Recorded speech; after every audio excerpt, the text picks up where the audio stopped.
함께 말씀 보겠습니다. 요한복음 13장 3절에서 15절 말씀입니다. 요한복음 13장 1절 제가 처음에 봉독하고 우리가 3절로 넘어갔습니다.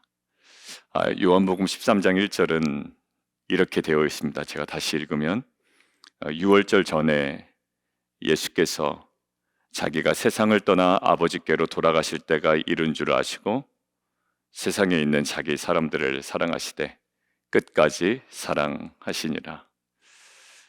유월절 그때가 무엇을 상징하고 또 무엇을 감당해야 하는지 예수님께서는 누구보다도 잘 알고 계셨습니다. 우리는 최종 목적, 최종 목표를 아는 자이죠.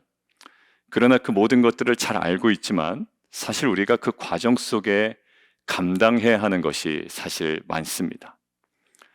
우리 아이를 키우는 것도 우리 아이를 이러한 사람으로 키울 거야 라고 우리가 결정을 하고 비전을 갖고 있지만 사실 그 과정 속에 우리가 무엇을 감당해야 하는지 너무나 디테일한 것들이 많습니다.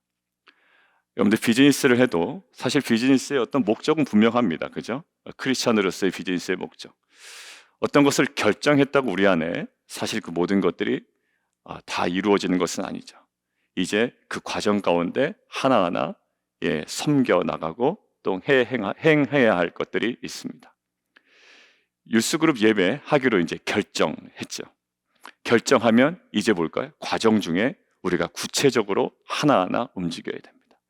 여러분들 이것들이 사실 뭐 누가 하겠지, 주님께서 하시겠지, 하십니다.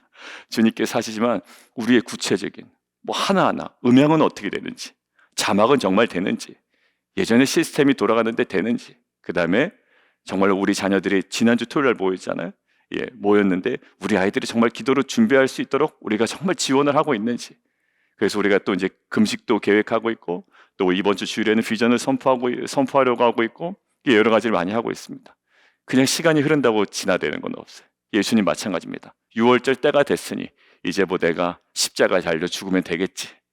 여러분들 그렇지 않아요. 예수님께서 그 때를 아시고 행하신 것이 있습니다. 자기 사람을 사랑하시되 어떻게? 끝까지 사랑하시니라.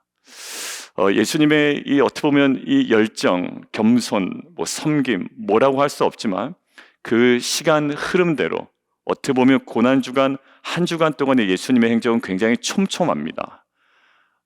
오히려 그 전에는 3년 동안의 공생애가 오히려 좀 띄엄띄엄 상징적인 또 여러 가지 일들로 기록되었다면 고난주간의 한 주간은 어떻게 보면 십자가를 향해서 그냥 훅 들어가면 될 것 같은데 오히려 그 십자가로 들어가는 그 과정이 매우 촘촘했다라는 거예요.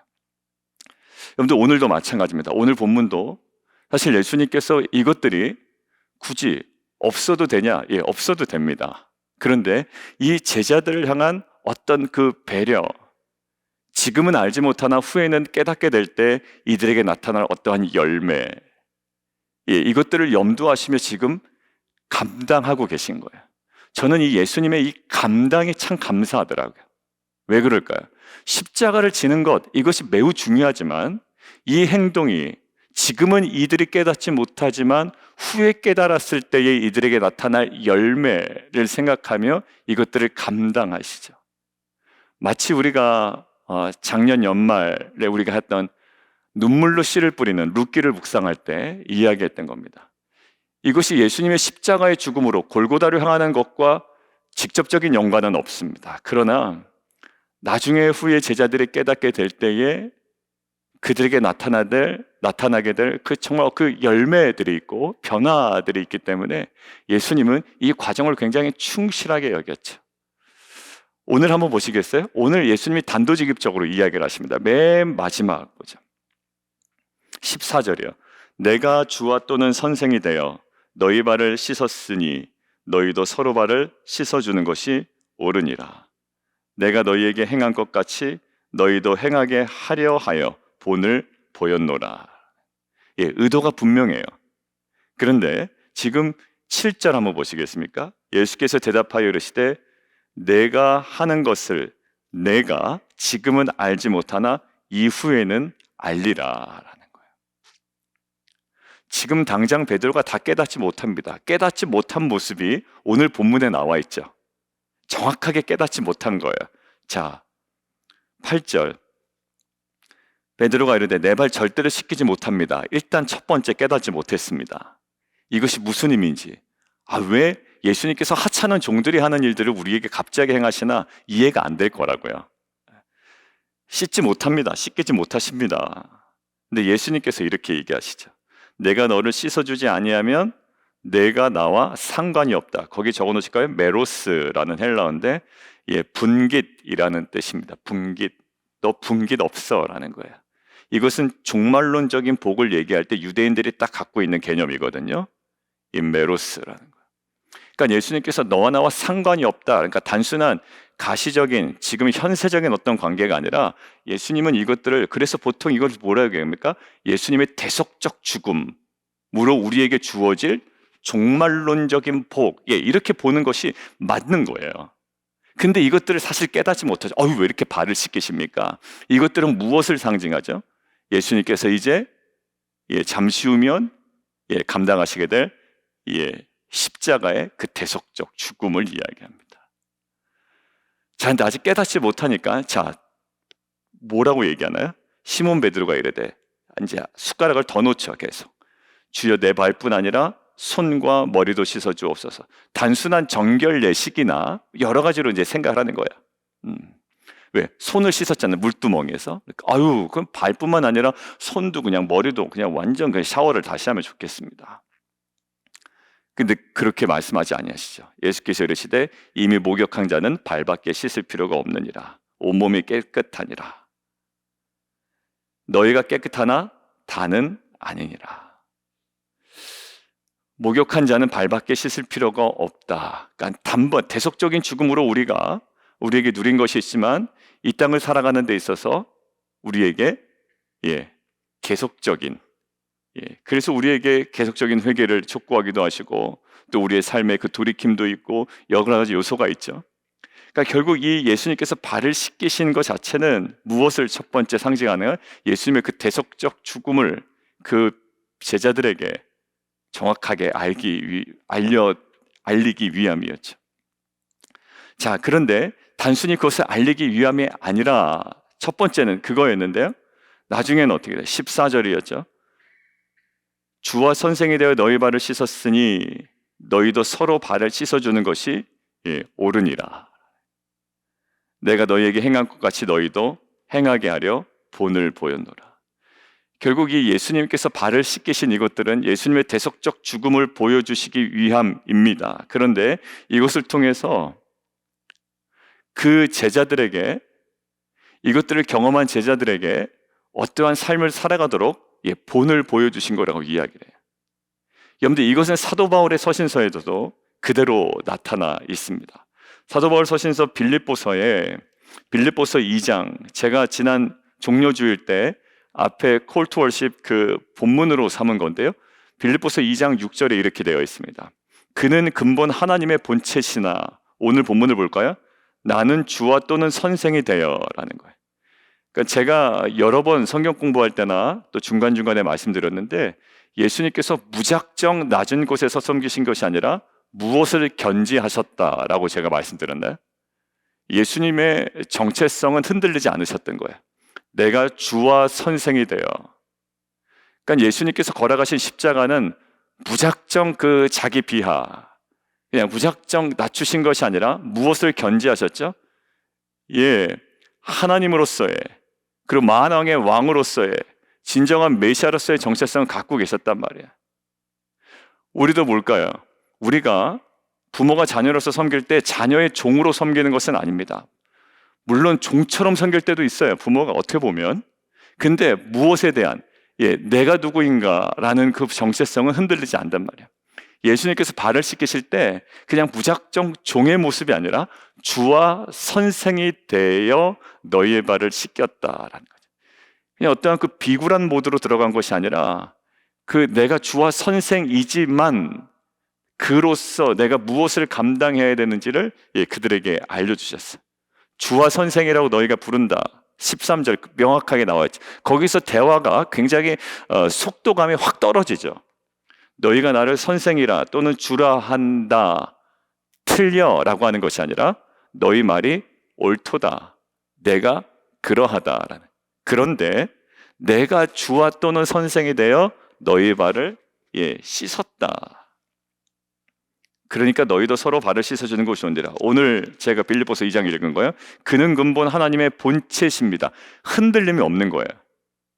여기서 나오는 그 본체, 형체, 이 헬라어가요, 뒤에 나오는 하나님과 동등됨을 취할 것으로 여기지 아니하시고 본체시지만 동등됨을 포기하셨죠. 근데 본체로서의 그 영광을 갖고 계십니다. 그러니까 우리가 섬길 때에, 우리가 세상을 섬긴다라고 할 때 우리의 그 영광스러움은 여전히 있는 거예요. 그 품위는 여전히 있는 겁니다. 예수님이 그 품위까지 다 버리시고 하늘의 그 영광을 다 내동댕이 치신 것이 아니라 그럼에도 불구하고 하나님의 본체시나라는 것. 근데 이 헬라어 성경에 보면 이렇게 되어 있습니다.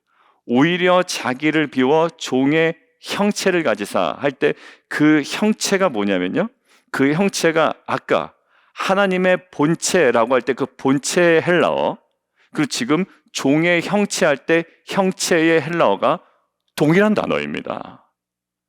그러니까 하나님의 그 본체, 그리고 종의 어떻게 보면 그냥 어떤 모양이 아니라 그 본체, 그러니까 이 두 가지가 예수 그리스도의 그 십자가의 죽음 안에 다 담겨져 있는 거예요. 어느 것 하나 포기할 수 없는 겁니다. 철저하게 하나님의 본체이셨지만 그런 동시에 종의 본체로 사람들과 같이 되셨고 사람의 모양으로 나타나사 자기를 낮추시고 죽기까지 복종하셨으니 곧 십자가에 죽으심이라. 이것이 주와 선생이 되어 마치 그 주와 선생이라는 정체성을 가지고 있지만 베드로가 거부했을 때 예수님의 모습은 순간적으로 어떤 모습이었나요? 완전한 종의 모습으로 그들의 발을 씻기셨거든요. 그러니까 우리의 이 땅 가운데 살아가는 빛과 소금이라는 이 품격과 품위와 영광은 우리 가운데 흔들리지 않습니다. 그러나 그 동시에 나타나는 삶의 모습이 있죠. 의를 위하여 핍박을 받아요. 마치 굉장히 연약하고 힘없고 다른 사람의 처분을 마냥 기다려야 되는 사람처럼 살아가지만 우리에게는 그 어떠한 하나로 우월감을 갖는 것도 아니고 어떠한 그 하나로 우리가 열등감에 빠지는 것도 아니라 우리에게는 예수님께서 아주 담대하게 우리 가운데 보이신 것처럼 주와 선생이 되어 너의 발을 씻긴 것처럼 너희도 그렇게 해야 돼 라고 이야기하는 거예요.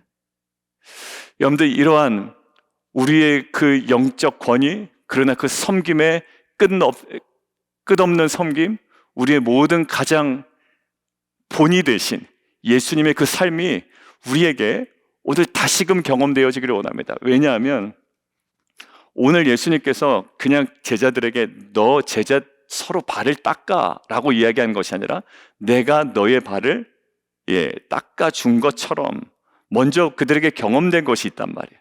누려진 것이 있고 그들에게 인식되어진 것이 있습니다. 여러분들, 우리가 예수님의 사랑이 충분히 느껴지지 않으면 사실 섬기기가 무지 어렵습니다. 원수도 사랑하라라는 말이 탁 걸려버립니다. 특정한 누구에게는. 다 섬길 수 있는데 원수도 사랑하라는 못 섬기는 거예요.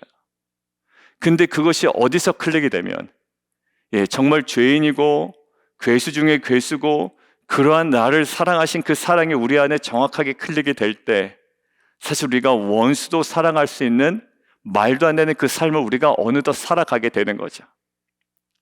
사실 무기력하고 어제도 우리 남성들하고 이야기 나는데 어떻게 보면 설교 제목을 잘 잡아야 되나 제가 그 생각을 했어요.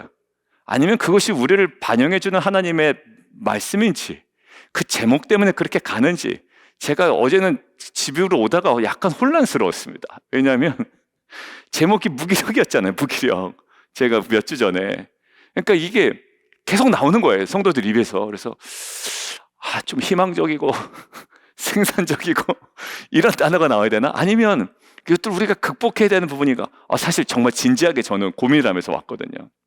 근데 그 모든 것들을 떠나 이제 뭐냐면 사실 그 단어 하나가 뭐가 사실 중요합니다만 사실 우리 안에 그 모든 무기력, 사실 이것들은요 하나밖에 없는 것 같아요. 그게 여러분들 남성들하고 제가 좀 일찍 모여서 얘기하다가 집사님 갱년기 아닐까요? 뭐 여러 가지 이야기도 나누고 많이 했습니다. 왜냐하면 남자들이 한번 이렇게 좀 큰 변화가 올 때가 있대는 저는 아직 못 느껴봤거든요. 그냥 막 괜히 우울해지고 이런 데는 저는 그런 건 없는데 혹시 그런 거 아닐까요? 이랬는데 또 그건 또 아닌 것 같다고 이야기하고 이제 서로 이야기를 나눴는데 결국 우리를 회복하게 하시는 그 가장 큰 능력이 우리가 먼저 그 안에 들어가야 되는 거예요. 그것을 먼저 경험해야 되는 거예요. 여러분들 원수를 어떻게 사랑하겠습니까? 여러분들 오늘 여기서 도전을 받고 우리가 기존의 큐티하는 방식으로 적용을 할 때, 왜냐하면 예수님 분명히 얘기하셨으니까 내가 너희에게 행한 것 같이 너희도 행하게 하여 본을 보였노라. 사실 오늘 본문처럼 적용이 명확한 것은 없거든요. 근데 한번 해보십시오. 이게 안 되는 사람이 있고 하기 싫은 사람이 있고 대상이 있고 우리 안에 구분이 되거든요. 그런데 이게 예수님께서 먼저 얘기하신 게 내가 너에게 행한 것 같이, 다시 거꾸로 얘기하면 너가 지금 경험한 것처럼 굉장히 황송하고 말도 안 되는 이 은혜를 누린 거 아닙니까? 그러니까 이것이 사실 우리로 하여금 사역이든 섬김이든 우리의 어떠한 그 삶의 궤적이든 그 길을 걸어갈 수 있도록 하는 가장 큰 동력이에요. 그래서 예수님께서 6월절에 그냥 십자가를 향해서 바로 가시면 되는데 예수님께서 그때를 아시고 아까 13장 1절 세상을 떠나 아버지께로 돌아가실 때가 이런 줄 아시고 마지막까지 하신 거, 자기 사람들을 사랑하시되 끝까지 사랑하시니라. 여러분들 이 사랑이 우리 안에 회복되기를 원해요. 사실 그게 알고 있지만 우리 안에 경험되지 않으면 사실 회복 잘 어렵습니다. 왜냐하면 제가 예전에 그렇더라고요. 이게 알고 있지만 주의 사랑이 깊게 느껴지지 않으면 묵상도 사실 우리가 지적으로 반응할 수는 있고 여러 가지 충분히 우리가 깨달을 수는 있지만 사실 우리의 마음을 완전히 새롭게 하고 또 우리가 거기에 막 전인격적으로 반응하기 쉽지가 않은 거예요. 나를 덮고 있는 문제들이 얼마나 많은데, 그리고 우리가 살아가야 할 또 신경 써야 될 일이 얼마나 많은데, 그리고 나는 그거 모르는 것도 아닌데, 근데 우리가 몰라서 되는 것도 아니요. 지금 우리에게는 무엇이 그 은혜가 그리고 주의 사랑이 먼저 우리 안에 누려지고 그렇게 내가 너희에게 행한 것 같이 너희가 경험한 것 같이 너희도 행하게 하려 본을 보였다라고 말씀하시죠. 우리 안에 그 주님의 사랑이 그리고 은혜가 우리 모든 성도들에게 또 저와 여러분에게 다시 한번 회복되기를 원합니다. 주님은 우리에게 강하게 나오실 때가 있어요. 근데 그것이요, 결국 그 강하게 우리 삶 가운데 밀고 들어오실 때 그 마지막 핵심은 주님의 그 십자가의 사랑입니다. 근데 우리에게 십자가의 삶을 살아라라고 얘기 먼저 하시기 전에 우리의 삶에 강하게 밀고 들어오신 게 있어요. 그 주님께서 나를 위하여 십자가에 달려 들어가신 그 사랑을 다시금 경험하는 거예요. 그것이 무슨 주간일까요? 이 고난 주간입니다. 여러분들 뭘 하려고 애쓰지 마시고, 어제처럼 뭘 하려고 애쓰지 마시고, 없는데 뭐가 되겠어요? 없는데 뭐가 나오겠냐고요. 되게 부정적인 얘기 같지만 어제 좀 이것들은 이제 오픈해도 되겠죠. 낙중 집사님하고 어제 이제 시작하기 전에 이야기를 나눴습니다. 근데 낙중 집사님 뭘 얘기하냐면 커피 얘기를 하세요. 커피 얘기 많이 하십니다. 전문가잖아요. 근데 이 얘기를 하시죠. 저한테는 되게 좀 이렇게 뭔가 맞네. 그리고 이제 제가 이렇게 말씀드린 게 있는데 뭐냐면, 목사님 커피가 자기는 로스팅을 해서 로스팅을 해야 되잖아요. 온도도 중요하고 시간도 중요하고 여러 가지가 중요합니다. 그러니까 저는 잘 모르지만 이제 저도 통해서 주워 들은 얘기가 있어서, 근데 그것으로 해결되지 않는 부분이 있다라는 거예요. 아무리 로스팅을 잘해도 그 원두에 없는 맛이 튀어나오진 않는단 말이에요. 그 얘기를 하더라고요. 원두에 있는 것들을 극대화시킬 뿐이고 어느 부분을 강조할 뿐이지 그 원두에 없는 무엇인가를 로스팅으로 끌어낼 수는 없어요 라고 얘기하더라고요. 근데 그것을 딱 듣는데 맞다, 우리 안에 있는 은혜가 그런 거예요. 우리가 알고 이해하고 막 우리가 막 열심으로 할 때인데 오히려 막 되게 내 자신을 볼 때 되게 좀 되게 불쌍하게 보일 때가 있죠. 제가 그렇거든요. 어쩔 때 보면 뭔가 막 하는데 그냥 꽹가리 같아. 그죠? 예전엔 안 그랬는데 결국 내 안에 은혜가 없는 거예요. 사랑도 없고 말씀도 없고 아무것도 없어요. 그러니까 뭘 조작한다고 해서 나올 게 아니었던 거예요. 어떤 예배 분위기로 몰아간다고 해서 될 것도 아니었던 거예요. 과거를 생각해 보니까 그때는 참 불쌍했던 시기예요. 그리고 때로는 저에게 그럴 시기가 또 계속 찾아올 때가 있겠죠. 있는 게 나오는 거지 없는 게 나오는 것이 아니에요. 그래서 저는 어제 그 얘기를 듣고 맞아. 그러니까 로스팅에 신경 쓸 게 아니라 사실 어떻게 될까요? 물론 로스팅 신경 써야 돼, 집사님. 로스팅을 신경 써야 되겠죠. 그러니까 이게 원두가 어떤 특성이 있는지를 잘 봐야 되겠죠. 내 안에 무엇이 있는지, 무엇이 부족한지. 결국 뭘까요? 하나님과 나와의 관계에 있어서의 그 정확한 점검이 내 사역의 출발이 되더란 말이에요. 오늘 내가 너희에게 행한 것 같이라는 거예요. 그러니까 베드로전서에도 뭐 얘기 나오나요? 베드로전서 내가 너희에게 본을 보였다라는 거죠. 베드로전서 2장에도 그 자취를 따라오게 하셨느니라. 그러니까 본을 보여주시지 아니하고 미리 경험하게 하지 아니하시고 내 안에 은혜를 부어 넣지 아니하시고 무엇인가 행하지 않으세요. 여러분들 아브라함 하나만 얘기하고 끝내겠습니다. 아브라함에게 이렇게 얘기합니다. 내가 너를 복이 되게 하겠다라고 하죠. 내가 너에게 복을 주어. 결국 뭐를 먼저 주시냐면 아브라함에 먼저 내가 너에게 복을 준 다음에 모든 민족에 복이 되게 하겠다라는 거예요. 뭐 없는 아브라함에게 뭘 나오겠어요? 아무튼 아브라함에게서 뭘 기대하겠냐고요. 아버지가 우상 만드는 사람이었는데 근데 하나님께서는 내가 너에게 복을 주어 내가 민족의 복이 되겠다. 예전 번역으로는 복의 근원이 되게 하겠다라는 거죠. 여러분들 우리에게는 그래서 하나님께서 그 주시는 복이 필요하고 발을 씻기시는 은혜가 필요하고 이것들이 경험되기를 원해요.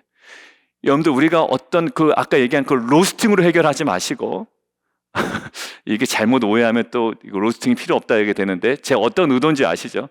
그것으로 해결하지 마시고 나의 그 원두로서의 그 나에게 정말로 무슨 맛이 있는지 무엇을 내가 유지하고 있는지 나에게 지금 무엇이 관계 속에 무너져 내리고 있는지 그것들이 우리가 먼저 점검되기를 원합니다. 그래서 이 고난 주간이 사실 어떤 우리의 결심과 적용과 우리의 막 그 적극적인 그 행위 물론 그렇게 적용될 때도 있겠지만 오늘 내가 너희에게 행한 것 같이 이 주님께서 행하신 것들을 다시 한번 우리의 삶 가운데 누리고 그리고 그 누린 것으로 인하여 우리가 이 공동체가 이제 어떻게 될까요?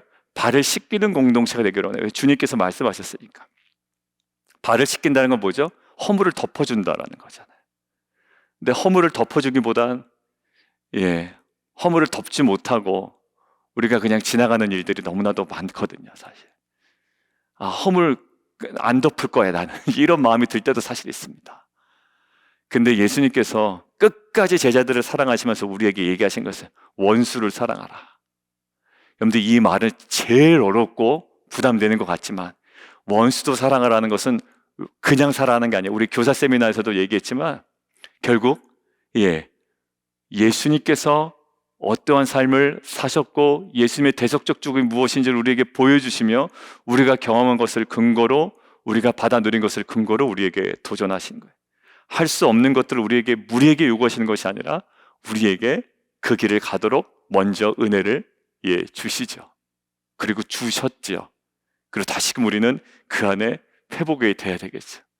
그러니까 사실 재건이 여러 가지로 많은 것들이 이야기가 나왔지만 은혜가 우리 가운데 회복이 돼야 됩니다. 맛을 잃은 소금 어떻게 된다고요? 맛을 잃은 원두 어떻게 될까요? 그냥 버려야죠. 맛을 잃은 소금. 근데 우리 안에 정말 그 맛, 짠맛, 주님께서 우리에게 주셨던 그 예수 그리스도를 믿는 성도로서의 그 품격, 품위는 어디서 나타날까요? 예수님의 삶이 나타날 때 그 품위가 드러나는 거지. 세상 사람들처럼 내 세력을 귀합해서 내 힘센 것, 내 풍성한 것, 많은 것들을 가지고 품격이 드러나지 않아요. 예수님께서 걸어가셨던 그 삶이 크리스찬이 살아가야 될 정말 가장 영광스러운 품위 있는 삶인 줄 믿습니다. 눈물로 오늘도 정말 그 은혜를 간구하며 흐뭇은 우리를 통하여 그 은혜가 정말 충분하게 흘러가는 귀한 통로, 그런 공동체 되기를 주님의 이름으로 축원합니다. 우리 함께 기도하며 나가도록 하겠습니다.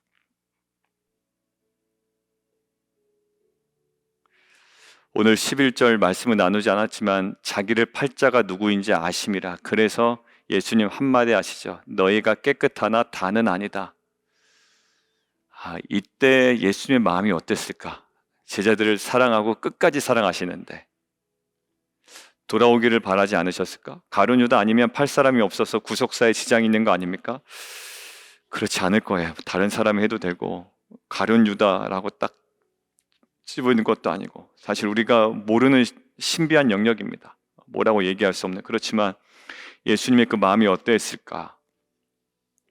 그리고 오늘 그럼에도 불구하고 제자들의 발을 다 씻기십니다. 가룟 유다의 발도 씻기시고 다 발을 씻기시죠.